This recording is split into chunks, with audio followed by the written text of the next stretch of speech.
Welcome to the Widescreen Week in Review for the first and second week of June 2016. This week's Widescreen Week in Review is sponsored by our very own WSGF Ultimate Monitor Stand. It's the only monitor stand on the market designed to grow with you in your gaming rig. It supports 3x1 landscape, 1+3 landscape with up to 27-inch panels, and it also supports 5x1 portrait with up to 25-inch panels. For more information, visit wsgf.org/stands. The first week of June was a little light with activity here at the WSGF, so we've rolled the first 2 weeks into this one single podcast. First up, we have Dead Island Definitive Edition. It gets gold support for widescreen, silver for ultrawide, and Multi-Mon has limited support. In ultrawide, the compass is cut off a bit, and the full motion videos are vert minus, but the game is playable. These issues make the game unplayable in multi-monitor.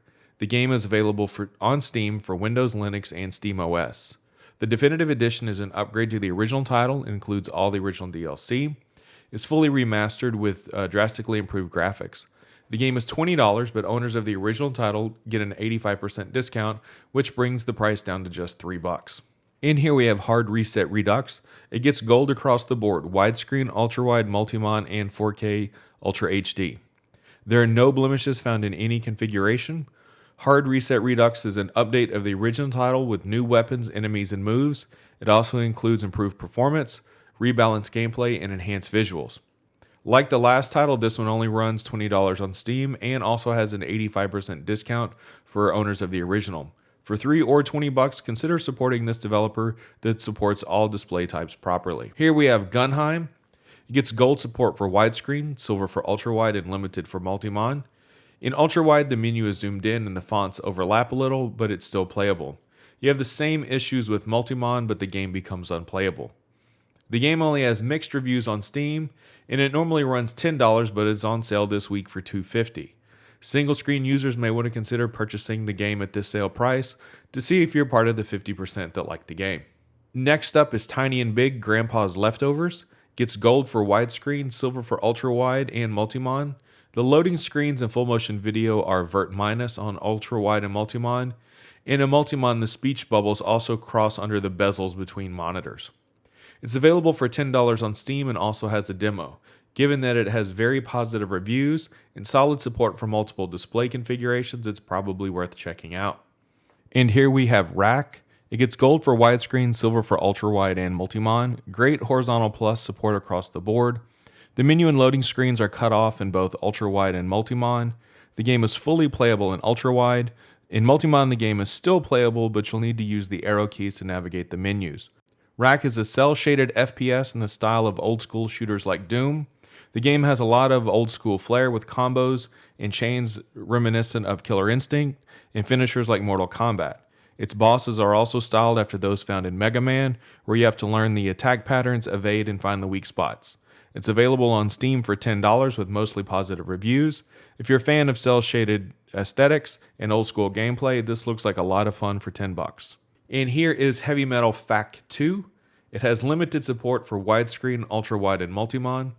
All configurations require an INI edit for the res and a hex edit for the field of vision. We also have a patch on the WSGF that takes care of the hex edit for you. The game is not available on Steam or GOG. If you can find it, Metacritic likes it and scores it in the green. Here we have Mushroom 11. It gets gold for widescreen and limited for ultrawide and Multi-Mon. It has good horizontal plus support for widescreen. The game requires a hex edit to several files for ultrawide and Multi-Mon. Luckily, we have patched files available for you for download. The game is available on Steam for $15. Long term, it's mostly positive, with recent reviews being very positive. So for $15 and an easy patch available, you might want to give it a look. Next up is Star Trek Elite Forces 2.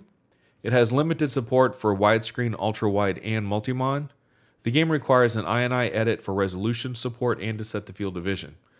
We also have a downloadable fix that corrects the field of vision, fixes cutscenes, and fixes the menu fonts. The game is not available on Steam or GOG. If you can pick it up on disc and think it might be worth a fix, Metacritic also scores this one in green. And here we have TinyKeep. It gets gold support for widescreen and ultrawide, with silver support for Multi-Mon. It has perfect horizontal plus support with no issues on widescreen and ultrawide, and the only blemish on Multi-Mon is a spanned HUD. It's available on Steam for $10 with mixed reviews. It actually has 69% of the people that have a positive opinion of it, so it's actually only 1 point away from, quote, mostly positive. If you're a fan of indie developers and action-adventure RPGs, you may want to consider picking this title up. In here we have Tiny Troopers. It gets gold support for widescreen and ultra-wide, and silver for Multi-Mon. It has perfect horizontal plus support with no issues for widescreen and ultra-wide, and the only blemish on Multi-Mon is a spanned HUD. It's available on Steam for $5 and has mostly positive for recent reviews, and its long-term reviews are very positive. If you're a fan of tops-down shooters, you should consider buying from this developer and supporting them, considering that they offered great display support across every configuration. And last up, we have X-Men Origins Wolverine. It gets gold support for widescreen, silver support for ultra-wide, multi-monitor, and 4K UHD. It has native horizontal plus support for widescreen, but the max res is 1080p. You'll need an INI edit for 1440p, ultra-wide, multi-mon, and 4K. You'll also want to make one other adjustment in the INI that improves the texture quality. The game is not available on Steam or GOG. I played it back when it was released and enjoyed it. You can pick it up on disc, and if you can stomach what they did to Deadpool in this game and associated movie, then it's a bloody good action title.